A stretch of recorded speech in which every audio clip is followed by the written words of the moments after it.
Hello everyone and welcome to another episode of WOBI Interviews. I'm Chris Stanley, WOBI's Global Content Director, and I'm delighted today to be joined by Francesca Moriani, CEO at VAR Group. Now, VAR Group is a leading provider of technological innovation and IT and digital solutions for businesses whose goal is to support companies through their digital evolution journey. And today we're going to be discussing with Francesca some of the ways in which digital evolution is impacting some of the fundamental aspects of business. So, Francesca, thank you for joining us. Thank you, Chris, for your invitation, and good afternoon, everybody. So, Francesca, over the course of the next 15, 20 minutes or so, we want to go a little bit deeper into ways in which digital evolution is impacting various different aspects of business and organizational life. Now, we've witnessed significant changes in the workforce in recent years, driven by new technologies, which is impacting employee expectations. We've seen the adaptation of hybrid work models and other factors. And new business models are emerging as well as a result of these sort of these changes. So could you talk to us about what some of the new organizational models that you see as emerging as a result of some of these big technological changes that we're witnessing in recent years? Yes, sure, and thank you, Chris, for this question, because I really love the new organization models that are emerging. In the actual dynamic business environment, I'm observing significant changes that are being pushed by strong improvements in technology, evolving employee expectation, and the adoption of hybrid models. These changes have given rise to new business models, such as widespread leadership and holacracy, for example. As a result, there are several emerging organization models based on these concepts. The model that I prefer is the open organizations that is based on a flat organizational structures. Traditionally, hierarchical structures are being replaced with flatter structures where decision-making is decentralized and there are fewer layers of management. This promotes open communication, collaboration, and a sense of autonomy among employees. As an example, in VAR Group, we are investing to develop an open organization based on trust, transparency, and widespread responsibility. This kind of organization enables us to quickly adapt and respond to changing market conditions. I have to say that each model offers its own unique benefits and challenges, and organizations are exploring different combinations to find the most effective approach for their specific needs. Francesca, you mentioned there widespread leadership, holacracy as some of these new organizational models. Could you just quickly explain what you mean by both of those? What is widespread leadership? What is holacracy? Widespread leadership is a model in which all the people that leave the organization feel to be leader. They have the right instrument and culture to be leader inside the organization. Holacracy means that the power stay not in the hand of just few people, but stay in all the people. All the people has got the power to lead the company. Got it. Understood. So how do you think these new types of organizational models are going to impact enterprises as a whole, specifically thinking about their digital evolution? Yeah, these new organizational models promote agility and flexibility, enabling enterprises to respond quickly to changing market dynamics and customer needs. The agility fosters innovation and allows organizations to stay ahead of the competition in the digital era. In addition, these new models, such as holacracy, as I said before, and flat organizational structures, emphasize employee empowerment and involvement in decision making. This leads to higher levels of employee engagement, motivation, and satisfaction, which in turn drives productivity and creativity. The emergence of new organizational models encourages collaboration and knowledge sharing across teams and departments. This facilitates the exchange of ideas, leading to improved digital transformation, problem solving, and decision making. With the increasing dependency on technology, the new models encourage organizations to prioritize the development of digital skills and capabilities in their workforce. These include, for example, fostering a culture of continuous learning and providing opportunity for upskill and reskill. Overall, these new organizational models are expected to drive digital transformation and enable organizations to thrive in the rapidly evolving digital landscape. By enabling agility, innovation, collaboration, and employee empowerment, organizations can adapt to technological advantages and capitalize on digital opportunity to remain, and this is very important, competitive and achieve sustainability growth. Wow, so a lot of benefits then when you're thinking about these different models, right? What are some of the challenges though? Because it sounds great, and you've just listed a whole ream of different benefits that organizations can get when they're thinking about trying to sort of implement these models. But it can be difficult to make the changes. A lot of organizations are quite traditional, quite hierarchical, top down, command and control. So what are some of the ways in which what are the challenges that organizations may face in implementing these models, and some of the ways in which they could potentially be overcome? Yeah, I have to be honest that there are a lot of challenges that we need to face in this transition model.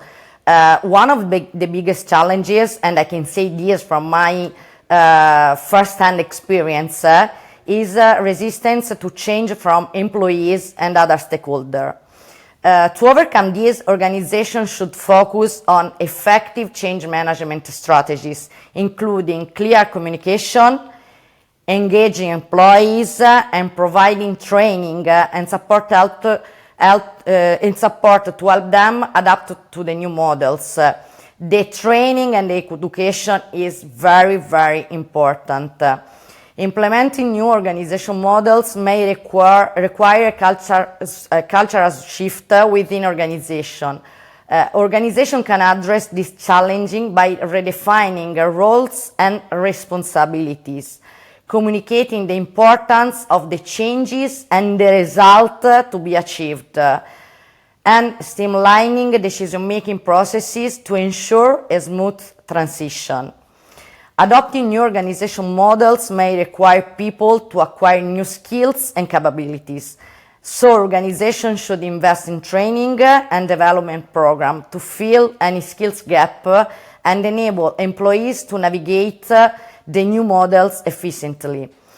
Successful implementation of new organizational models also requires strong leadership support. Leaders, and not boss, should champion the change, provide the guidance and direction, and actively engage with employees through the process. And it is important to recognize that the implementation process may take time and require ongoing evaluation and adjustment to ensure long-term success. At our group, we began this process a year and a half ago. We are still working on that, and I can say that we are now touching the first real results. That's amazing. And I would sort of suggest that some of the big results that we're seeing from this, from what you're saying, is actually it has an impact on employee, as well as sort of the business results, but also on the employees in innovativeness, on well-being, on how people feel comfortable about showing up at work, how people want to be led, and the types of organizations that they want to be a part of. And in a world where war for talent is so important and such a huge challenge for organizations. You know, being able to measure employee satisfaction, even employee happiness, is really important, right? And I was wondering, have you got any metrics or indicators that can sort of show how to measure employee happiness or satisfaction? Yeah, for me, the first objective is that people are happy and satisfied about their job. There are some measuring employees' happiness that are nothing of real innovative, but it's very important to use this to measure the employees' happiness, especially now in the competitive war for talent landscape. While there are various metrics and indicators that can be used, there are some effective ones for measuring employee happiness and satisfaction, such as the most common employees engagement surveys. I say that there is nothing really innovative, but conducting regular surveys is a common and effective way to measure employee satisfaction.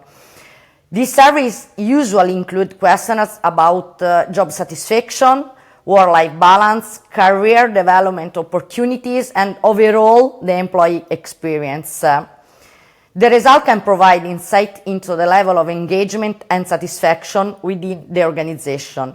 In our group, for example, we participate every year in the Great Place to Work survey. Great Place to Work is an international survey that allows us to measure well-being in the company and, more important, to listen the employee feedback.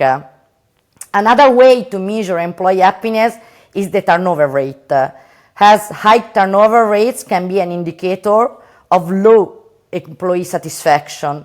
Tracking employees' turnover and analyzing the reason for turnover can provide insight into areas that need improvement.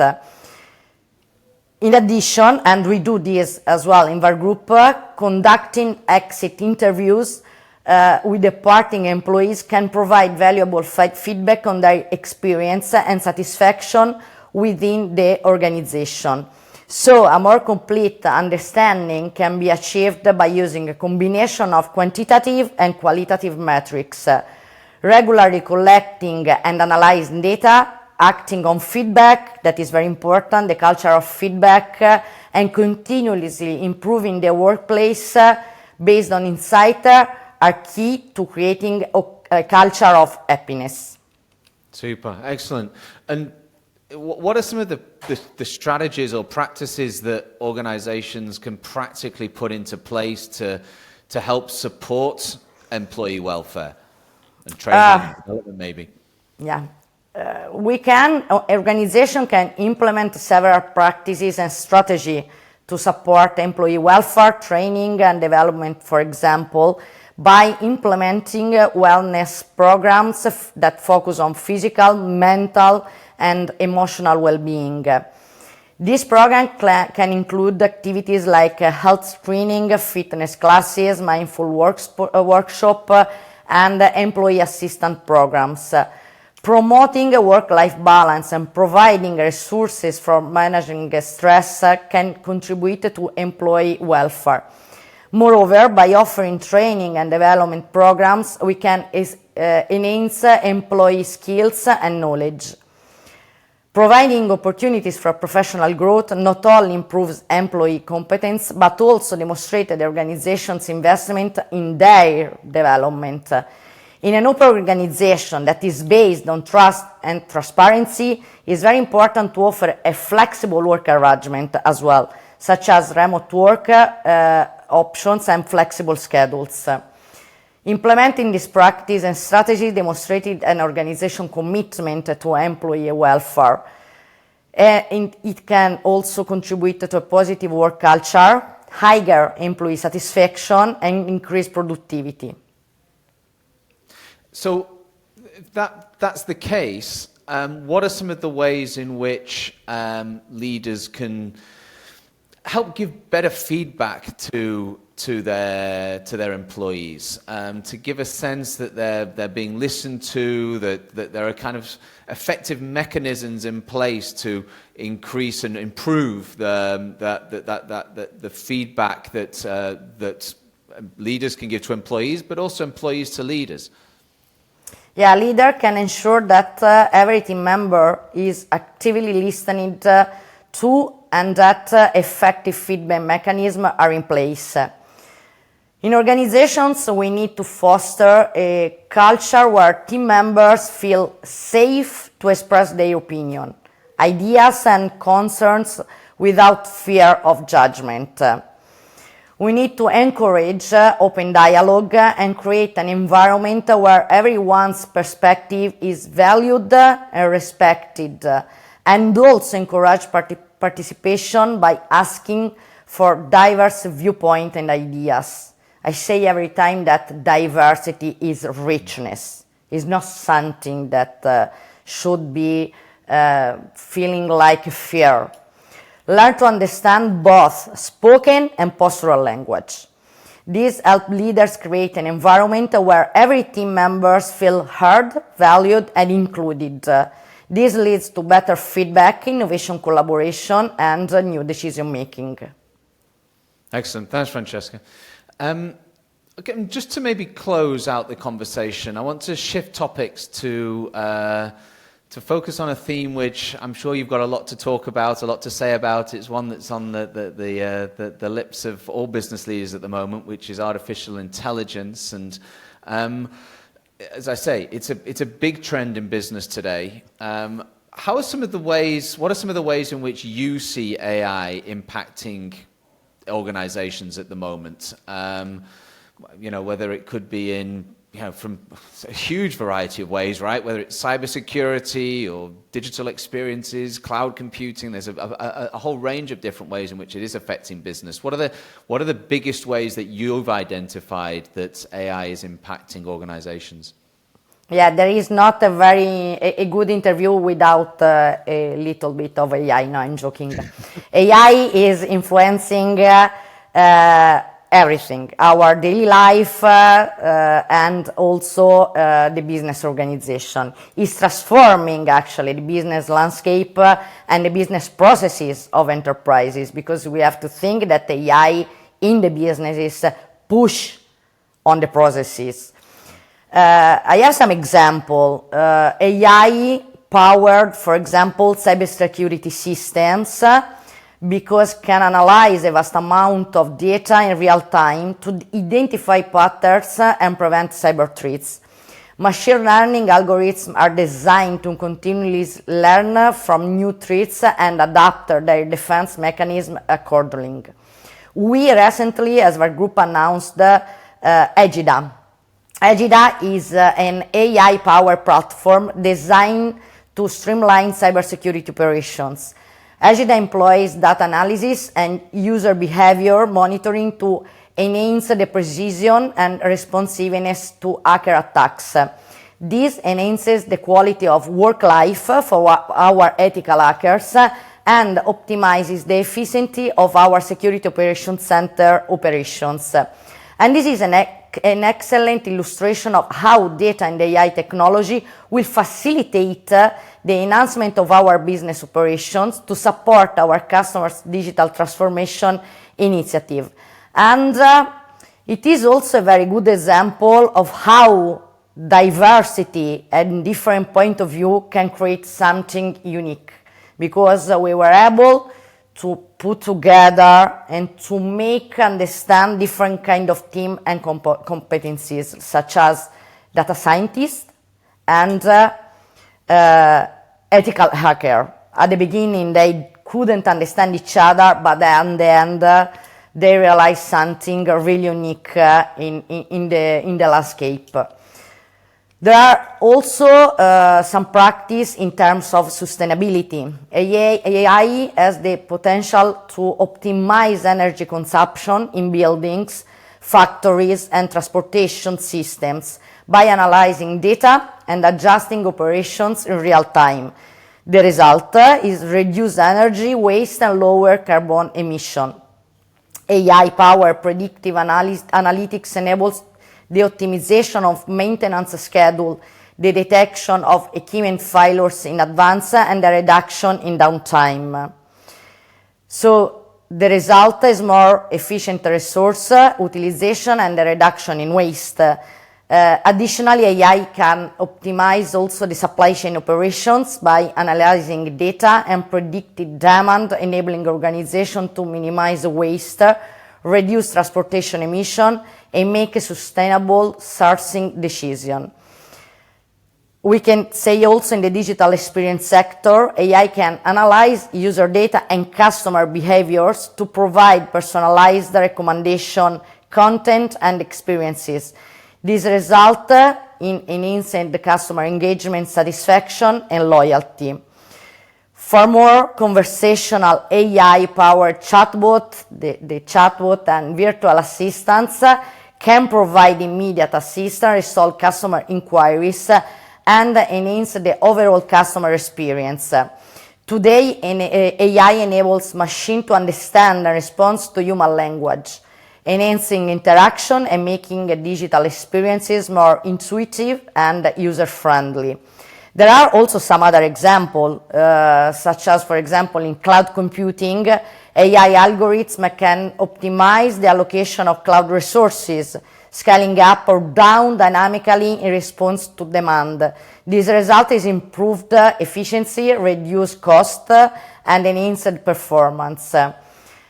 In general, AI can automate repetitive tasks in cloud management, such as provisioning resources, monitoring performance, and optimizing workloads.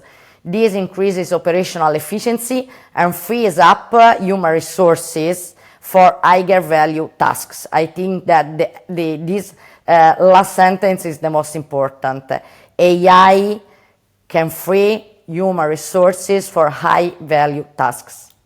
Well, that's interesting you say that, because a lot of people, sort of, I think, employees in organizations at the moment are probably worried about AI, and they're thinking about ways in which it could replace them in the jobs that they do. So there's a role for leaders here in terms of convincing and showing the way in which AI isn't necessarily, a threat, but can actually be a benefit to people. Talk to us a little bit about that. What are some of the ways in which leaders can tell that story effectively? Yeah, leaders play a crucial role in fostering an optimistic vision of AI impacts on the workforce, and in particular when there are concerns about job replacement. Leaders should proactively communicate a positive and transparent vision of AI impact on the workforce. And they should emphasize the potential benefit of AI, such as I said before, increased productivity, improved decision-making, and the creation of new job roles. Moreover, leaders should invest in upskilling and reskilling program, because it's very important to prepare employees for the changing nature of the work. By providing training opportunities, organizations can empower employees to acquire new skills that align with the evolving needs of the workforce in the AI era. This helps employees see AI as an opportunity for growth rather than a threat. Moreover, leaders can play a key role in redefining job roles to align with the integration of AI technologies. They should emphasize the value of human skills, such as creativity, critical thinking, empathy, and complex problem solving, which are not easily replaced by AI. This helps employees understand that their unique skills and expertise will continue to be in demand.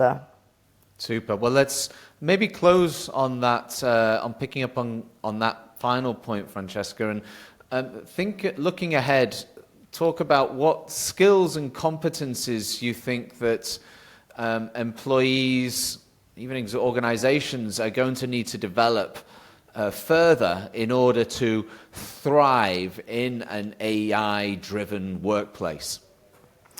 Yeah, in an AI-driven workplace, it will be essential for both employees and organizations to possess certain skills and competencies to thrive. A robust foundation in digital literacy is essential.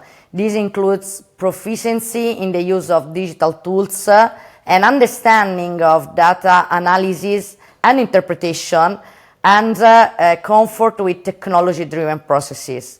The capacity to analyze complex problems, evaluate information, and make sound decisions will be highly valued. The ability to think critically allows employees to utilize AI technologies in an effective manner and identify potential areas of improvement. While AI might be adept at automation and data analysis, creativity remains a unique human skills. Creativity is very, very important, and we need to help people to take out their creative, innovative, and generate new ideas. That is essential in problem solving, developing new strategies, and finding new applications for AI technologies. The AI landscape is in a state of constant evolution, and employees and organizations must demonstrate the ability to adapt and be flexible to keep pace with these changes. This includes a willingness to learn new technologies, adapt workflows, and embrace new ways of working. As AI becomes more and more prevalent, the importance of emotional intelligence increases in the workplace. In an AI-driven workplace, employees who can understand and navigate emotions, demonstrate empathy, and effectively communicate and collaborate with others will be highly valued. In an AI-driven workplace, the ability to continuously learn will be a key skill in order to leverage AI technologies effectively, adapt to the changing workplace landscape, and thrive in an AI-driven future. Employees must develop the skills and competencies. It is crucial for both individuals and organizations to invest in developing these skills to maintain competitiveness and capitalize on the opportunities that are huge presented by AI. Super. Francesca, it's been a fascinating conversation. Thank you so much. Unfortunately, that is all we have time for today, but I appreciate your time. Thank you very much, Chris. Thank you for the opportunity. I love this kind of subject, so for me it's a great pleasure to have this space to tell about this stuff. Thank you.